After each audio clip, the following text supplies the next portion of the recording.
Terima kasih atas kesempatan yang diberikan kepada saya, moderator.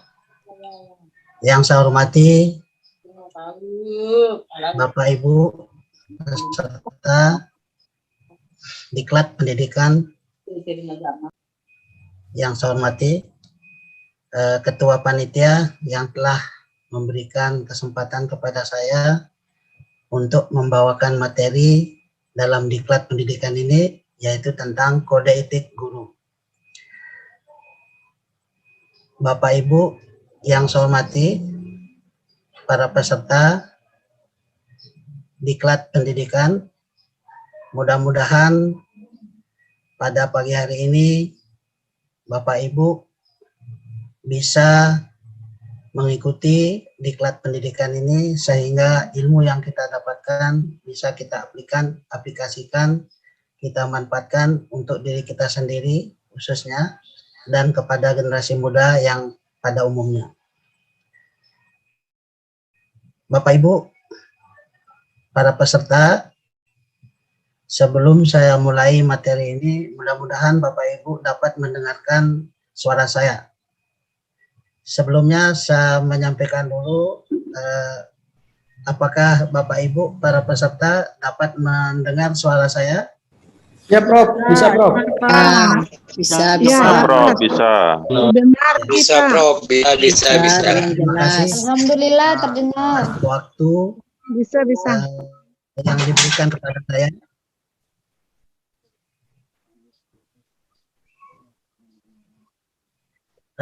Mudah-mudahan saja Bapak Ibu, karena peserta ini adalah bukan hanya guru, ya, bukan hanya guru yang saya lihat, yang saya dengar tadi penyampaiannya dari panitia, melainkan ada juga mungkin ada calon guru, yaitu mahasiswa khususnya yang kuliah di Fakultas Keguruan dan Ilmu Pendidikan. Di samping itu juga ada juga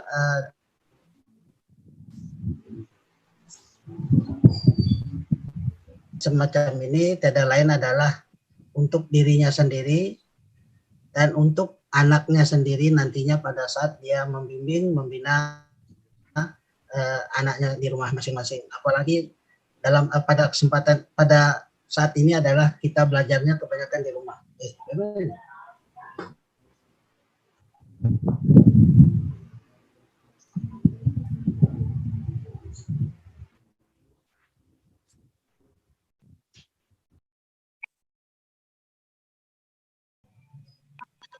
Kita mau dengar karena Mohon maaf Bapak Ibu karena jaringan mungkin ya.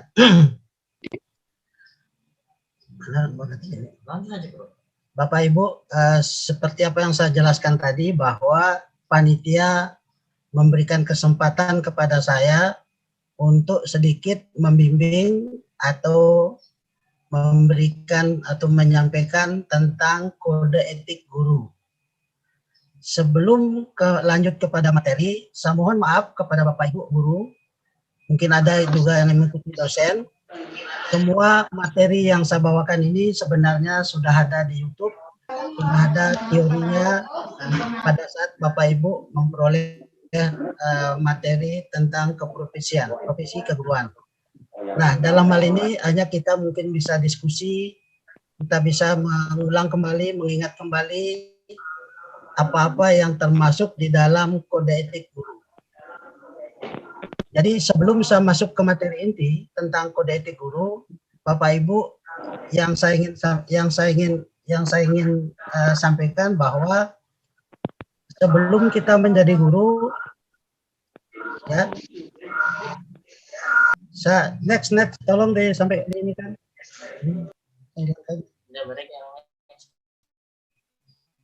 Next,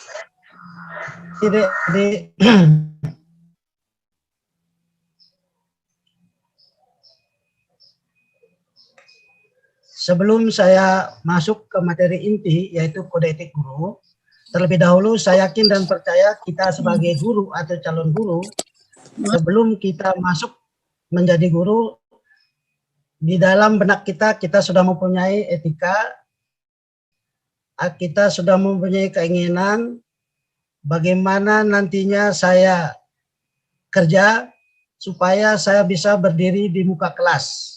Nah, dalam hal ini kita harus mempunyai etika kerja, dan kode etik merupakan dua hal yang saling terkait dan mempunyai peran yang mendalam untuk mewujudkan profesionalisme dan kerja efektivitas, efisien, dan produktif.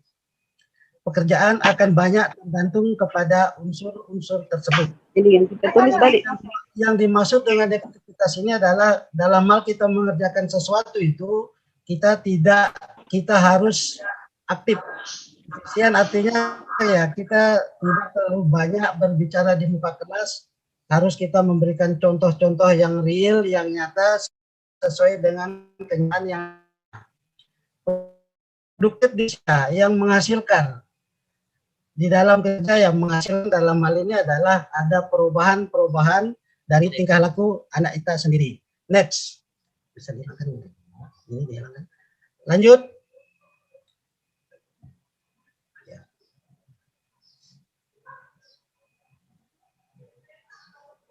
Selanjutnya saya masuk.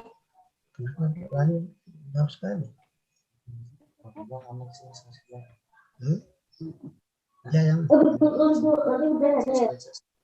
Ya, slide berikutnya ya, yang slide sebelumnya ini, slide sebelumnya. Slide sebelumnya. Ya, Bapak Ibu, yang dimaksud dengan kode etik guru di sini adalah lanjut. Next. Ada. Kode etik guru itu adalah norma atau asas. Ya. Norma atau asas yang harus dijalankan oleh guru di Indonesia sebagai pedoman untuk bersikap dan berperilaku dalam melaksanakan tugas profesinya sebagai pendidik, sebagai anggota masyarakat, sebagai warga negara Indonesia.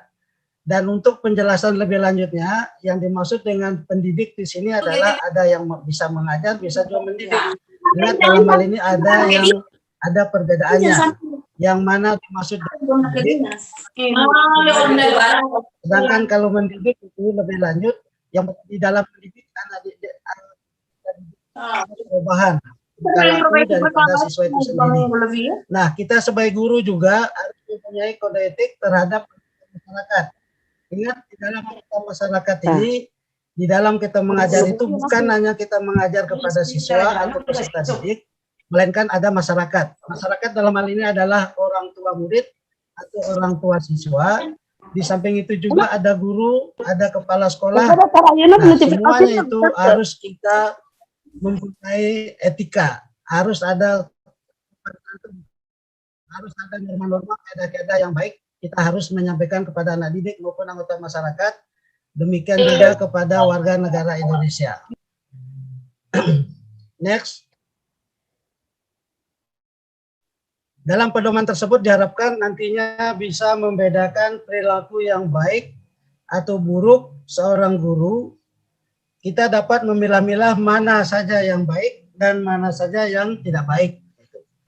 Sebagai guru kita seyogianya bisa membedakan yang baik itu yang bagaimana, tidak itu bagaimana. Yang baik dan yang tidak baik itu ya yang tidak sesuai dengan kaidah-kaidah agama kita sendiri, agama kita masing-masing. Next. Inilah sekalian. Ini setelah ya. Iya. Sebelah Dek. Sebelah. Lanjut, Dek.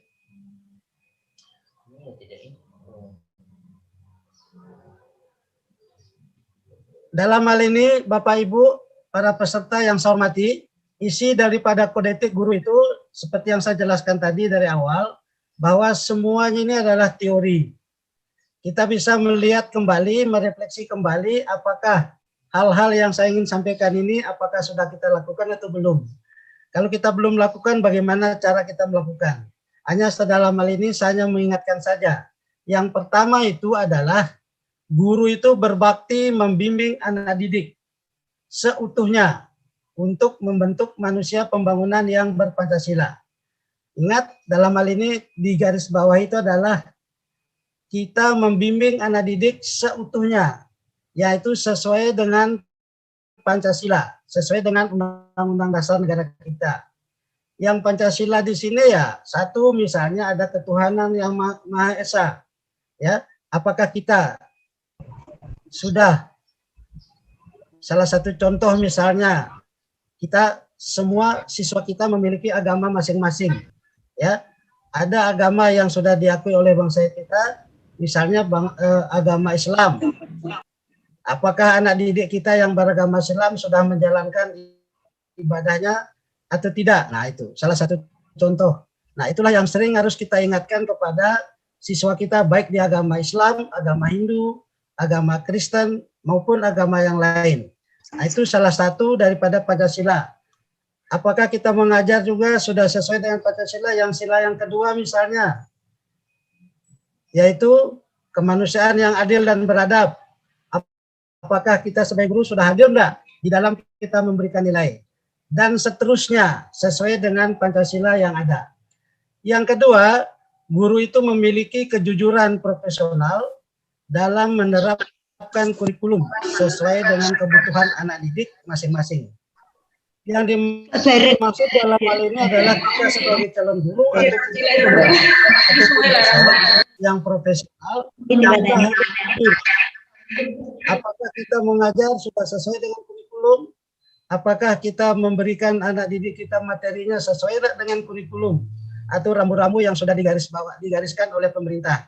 Nah, supaya jangan nanti lari daripada kurikulum yang sudah diberikan oleh pendidikan. Dinas Pendidikan maksud saya. Dan hal ini harus disampaikan kepada atau sesuaikan dengan kebutuhan anak didik kita. Ingat, anak didik kita itu mempunyai sifat-sifat yang berbeda-beda, mempunyai daerah yang berbeda-beda, mempunyai agama yang berbeda-beda. Dengan ini kita sebagai guru harus jujur menghadapi hal semacam itu. Jangan kita lalai dengan siapapun yang ada di dalam kelas, itulah anak didik kita, itulah siswa kita. Jangan sampai kita membedakan antara yang satu dengan yang lain, atau agama yang satu dengan agama yang lain, ataukah misalnya budaya yang satu, budaya yang lain, ataukah adat yang satu dengan adat yang lain. Di samping itu juga kita sebagai guru jujur dalam hal menilai. Tidak ada istilahnya di dalam penilaian sebagai guru, ini anak emas, ini anak perak, dan lain-lainnya. Kita harus sesuai dengan kemampuan daripada siswa itu sendiri. Yang berikut, guru memelihara hubungan baik dengan orang tua murid dan masyarakat sekitarnya untuk membina peran serta dan tanggung jawab bersama terhadap pendidikan. Maksudnya di sini seperti yang saya jelaskan tadi, bahwa kita seorang guru atau calon guru, kita akan ketemu dengan orang tua murid, kita akan ketemu dengan masyarakat. Orang tua dalam arti di sini adalah wali kelas siswa itu sendiri atau peserta didik. Kalau tidak punya orang tua sendiri, mungkin orang tuanya yang akan datang ke sekolah mengantar anaknya. Dengan ini sebaiknya kita mempunyai hubungan atau interaksi dengan orang tua ya dengan yang baik. Demikian juga dengan murid kita harus berinteraksi dengan yang baik. Komunikasi dengan baik. Apa kurangannya, apa kelemahannya, kita harus minta informasi dari orang tua, dari murid kita sendiri atau siswa kita sendiri. Demikian juga kita harus berhubungan dengan masyarakat yang ada di sekitarnya. Ingat, pendidikan itu bukan hanya miliknya sekolah, miliknya guru saja, tetapi miliknya juga masyarakat. Sehingga sering kita kenal dengan ada pendidikan formal, informal, dan non-formal. Non-formal salah satunya adalah pendidikan yang terjadi yang sering dilakukan oleh masyarakat, misalnya kursus-kursus. Nah, masyarakat dalam hal ini adalah merupakan juga sumber belajar, Bapak Ibu. Sumber belajar di sini adalah misalnya saja contoh, kita mengajar di pedesaan, ada di sana kepala desa. Nah, misalnya saja kita mau menjelaskan tentang desa yang ada di tempat kita mengajar. Kita bisa memanggil salah satu kepala desa ataukah unsur-unsur aparat kepala desa untuk dapat menjelaskan tentang desa itu sendiri. Makanya saya katakan masyarakat itu luas sebenarnya. bisa juga sebagai Connected is narasumber low. dan lain-lainnya. Yang berikut, guru memelihara hubungan profesi, semangat kekeluargaan dan kesetiakawanan nasional. Nah, di sini kita tidak boleh membedakan antara yang satu dengan yang lain. Keluarga apapun dia, kita harus dalam hal ini setia di dalam kita berkomunikasi, berhubungan, berinteraksi, dan lain-lainnya. Dalam hal ini interaksi yang kita perlu tingkatkan adalah tentang materi pelajaran di dalam kelas. Ya, tentang materi pelajaran dalam kelas, mungkin ada kelebihan dari teman kita harus bertanya kepada beliau agar dia dapat memberikan pengetahuannya sehingga pelaksanaan pendidikan di sekolah kita di mana kita mengajar dapat berjalan dengan baik. Yang berikut,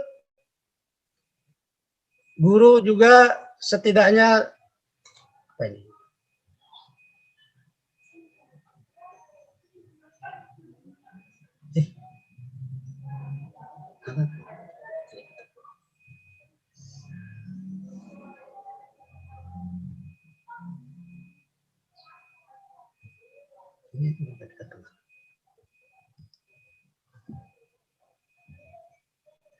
Guru juga berusaha memperoleh informasi tentang peserta didik sebagai bahan melakukan bimbingan dan pembinaan. Bapak Ibu, hal ini mungkin sering kita lupakan. Pada saat kita mengajar, sering kita bertanya kepada anak didik kita. Misalnya salah satu contoh kalau di kelas rendah. Yang termasuk dalam kelas rendah ini, misalnya kelas 1, 2, 3. Kita menanyakan siapa namanya, siapa nama bapak atau ayah, siapa nama ibu atau mama, berapa bersaudara. Tiada lain adalah tujuannya kalau kita sudah tahu latar belakang daripada anak didik kita, sehingga kita mudahlah membimbing mereka, mudahlah kita membina mereka. Kalau misalnya pengetahuannya sudah bagus, pengalamannya sudah bagus, sehingga kita tidak terlalu repot lagi. Nah, apabila terjadi kekurangan pada anak didik kita, disitulah kita perlu luruskan kepada anak didik kita perlu bantuan dari guru untuk membimbing dia, untuk membina dia, sehingga dari dia tidak tahu menjadi tahu. Dari dia tidak bisa menulis, misalnya bisa menulis. Dari dia tidak bisa membaca, dan seterusnya. Nah, yang berikut Bapak Guru, Bapak-bapak, Ibu peserta, guru menciptakan suasana sekolah sebaik-baiknya yang menunjang berhasilnya proses belajar mengajar. Dalam hal ini Bapak Ibu, pada saat kita mengajar, kita harus atau sebaiknya menciptakan suasana sekolah dengan baik. Artinya, guru pada saat di dalam sekolah atau di luar sekolah misalnya, atau yang saya ingin sampaikan adalah di dalam sekolah pada saat mengajar, ingat sekali-sekali jangan kita membawa suasana kelas tidak baik. Misalnya saja kita sebagai guru ada masalah di rumah, jangan kita bawa masalah di rumah bawa ke sekolah. Ini akan menjadikan suasana sekolah itu kurang bagus. Dengan ini usahakanlah kita membuat suasana yang bagus di dalam kelas. Salah satu contoh lagi yang saya ingin sampaikan kepada Bapak Ibu peserta, bahwa kalau kita mengajar di kelas rendah, biasanya guru-guru SD biasanya dia menyanyi dulu. Tujuannya tiada lain adalah untuk memfokuskan konsentrasi kepada anak didik kita. Siapa tahu dia ada masalah di rumah atau di jalan, sehingga dia terpusat pikirannya, terpusat perhatiannya, sehingga di dalam proses belajar mengajar selanjutnya bisa menciptakan suasana yang baik. Nah, di samping itu juga seperti yang saya jelaskan tadi, di dalam sekolah itu ada guru, di dalam sekolah itu ada kepala sekolah, mungkin ada pesuruh, mungkin ada tenaga administrasi. Nah, semuanya itu agar kita menciptakan suasana sekolah yang baik, kita harus berinteraksi, berkomunikasi yang baik, yang sopan, yang sesuai dengan etika yang sudah saya sampaikan tadi. Selanjutnya, guru secara pribadi dan secara bersama-sama mengembangkan dan meningkatkan mutu martabat profesinya. Nah, dalam hal ini kita sebagai guru seperti yang diadakan oleh panitia sekarang ini tentang diklat. Nah, Bapak Ibu sebagai guru dapat meluangkan waktunya, dapat menambah wawasan pengetahuan, bukan hanya untuk diklat saja, mungkin ada seminar, mungkin ada kegiatan-kegiatan yang diadakan oleh PGRI misalnya atau organisasi keguruan, sehingga kita bisa mengikutinya. Tujuannya adalah untuk meningkatkan mutu kita sendiri, untuk meningkatkan profesi kita sebagai guru. Dan yang terakhir adalah guru itu dapat melaksanakan segala kebijakan pemerintah di bidang pendidikan. Maksudnya, seperti yang saya katakan tadi, kita mengajar di dalam kelas harus sesuai dengan kurikulum, karena kurikulum itu adalah sudah dirancang sedemikian rupa oleh pemerintah, dan itu harus kita laksanakan dengan baik. Jangan kita menyimpang pada saat kita mengajar atau meningkatkan pendidikan kita di sekolah kita masing-masing, baik di jenjang SD, SMP, SMA maupun sampai di perguruan tinggi. Karena kurikulum itu merupakan rambu-rambu yang harus kita ikuti, harus kita laksanakan untuk meningkatkan, untuk mengambil meningkatkan mutu daripada pendidikan itu sendiri. Next.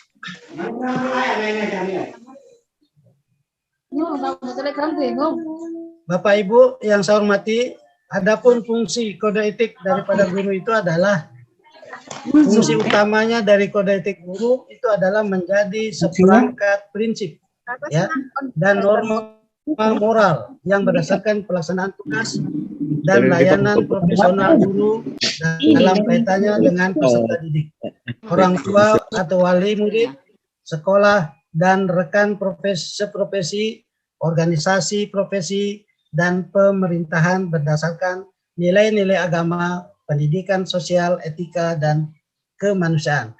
Nah, ini adalah fungsi dari kode etik guru yang saya sudah jelaskan satu persatu di atas tadi.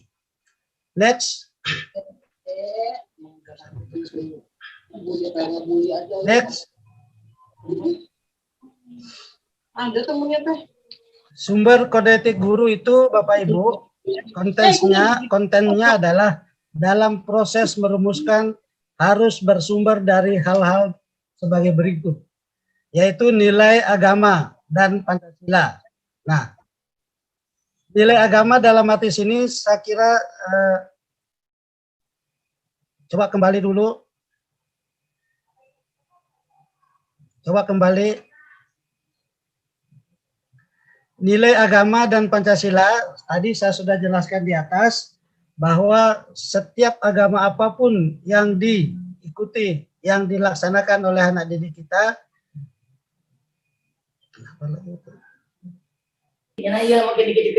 kita sebagai guru harus kita mendukungnya.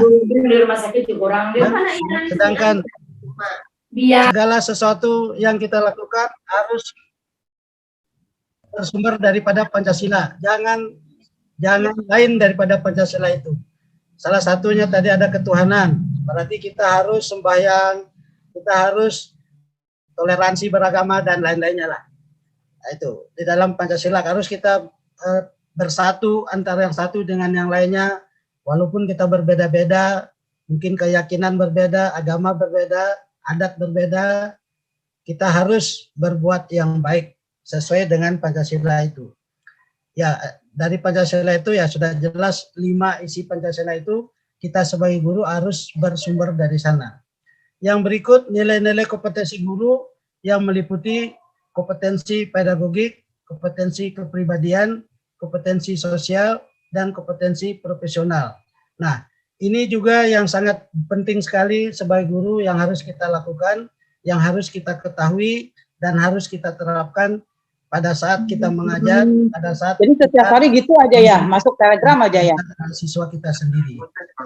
Yang terakhir itu adalah sumber yang terakhir itu adalah nilai jati diri, harkat dan martabat manusia yang meliputi perkembangan kesehatan jasmani, emosional, intelektual, spiritual, dan sosial.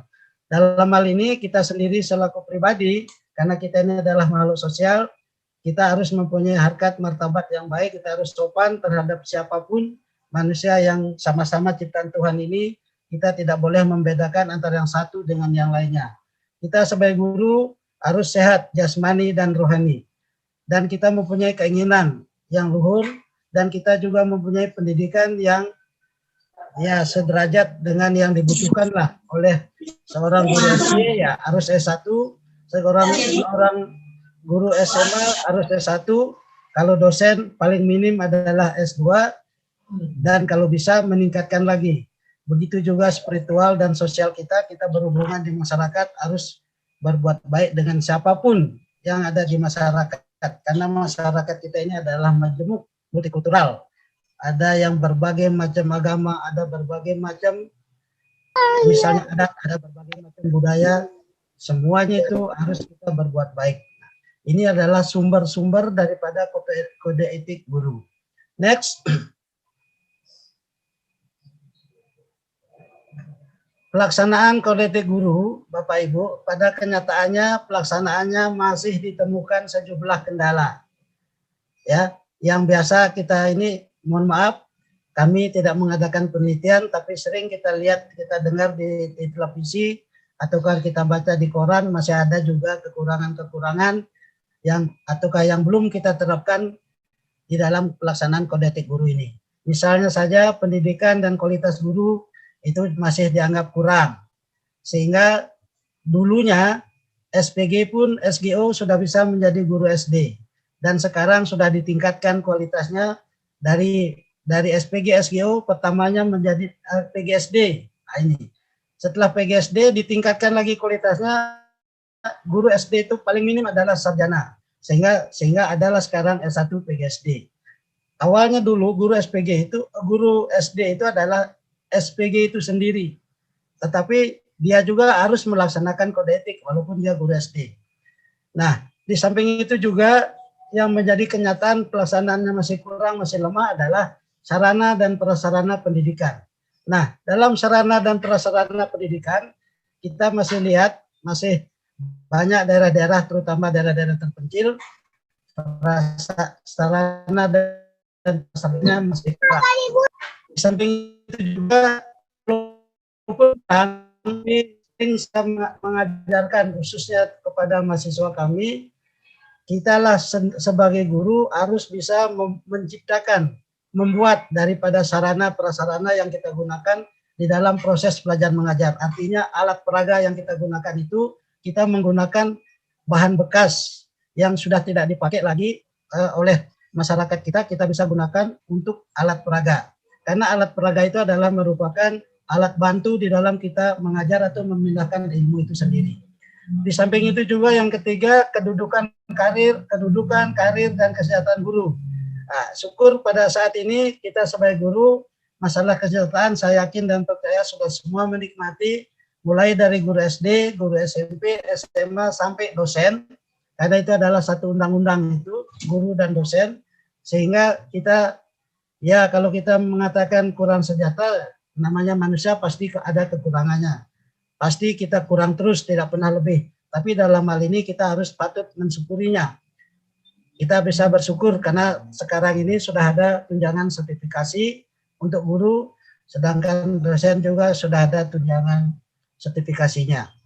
Walaupun kecil, yang kecil itu kita manfaatkan sebaik mungkin, saya yakin dan percaya akan bisa bermanfaat untuk keluarga kita sendiri. Dan yang kelima, saya masih kembali ke yang karir tadi, mungkin Bapak Ibu, para peserta terutama yang sudah menjadi guru, mungkin kepala sekolah, kenapa misalnya si A jadi kepala sekolah, saya tidak jadi kepala sekolah.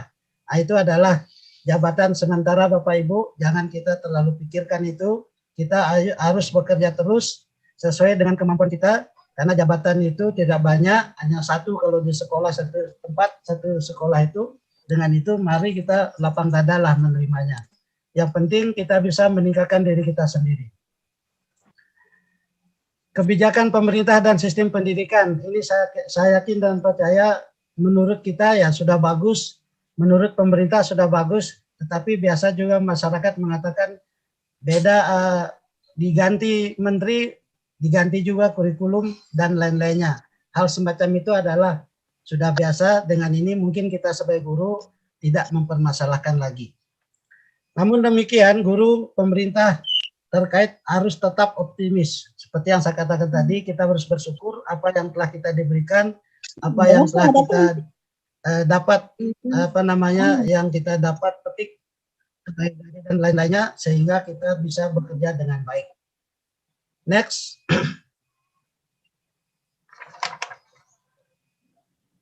Next.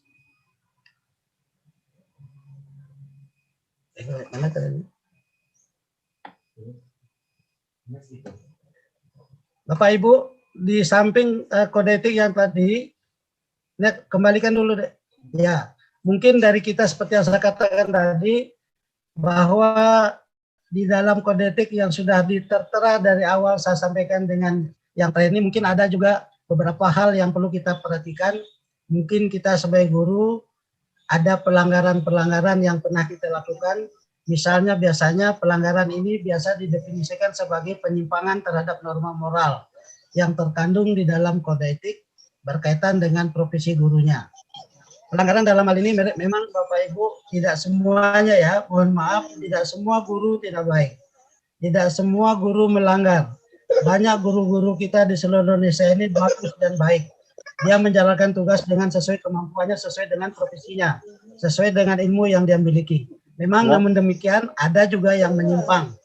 Hanya yang menyimpang mungkin karena mohon maaf saya tidak ada penelitian tentang ini berapa persen yang menyimpang guru yang ada di misalnya saja di kabupaten atau di provinsi atau sampai tingkat nasional. Nah, ini saya mohon maaf belum saya melakukan penelitian.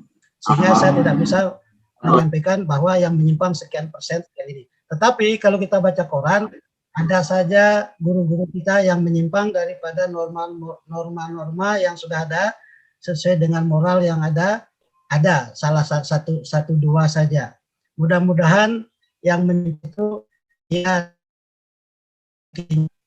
bawah sifatnya, dan yang belum menyimpang jangan membuat penyimpangan. Jangan kita melanggar kode etik yang sudah kita sepakati bersama. Biasanya penyimpangan yang diberikan itu ya biasanya diberikan sanksi pada pelanggar kode etik. Misalnya Dewan Kehormatan Guru Indonesia, pemberian sanksi harus bersifat objektif, tidak diskriminasi, dan tidak bertentangan dengan dasar organisasi profesi perundang-undangan yang ada. Artinya Bapak Ibu, kalau ada misalnya salah satu guru di seluruh Indonesia atau di kabupaten kita yang menyimpang, tidaknya diselesaikan secara objektif apa kesalahannya, mengapa dia berbuat seperti itu misalnya. Mungkin ada hal-hal yang kurang bagus atau hal dalam keluarganya sehingga terjadilah misalnya penyimpangan. Nah, jangan kita mentang-mentang ada ada organisasi langsung menyalahkan kita punya teman sejawat atau guru yang sedikit melanggar misalnya langsung dilaporkan langsung ke polisi. Kalau bisa kita selesaikan dulu secara secara musyawarah mufakat sesuai dengan undang-undang yang sudah ada di dalam negara kita ini.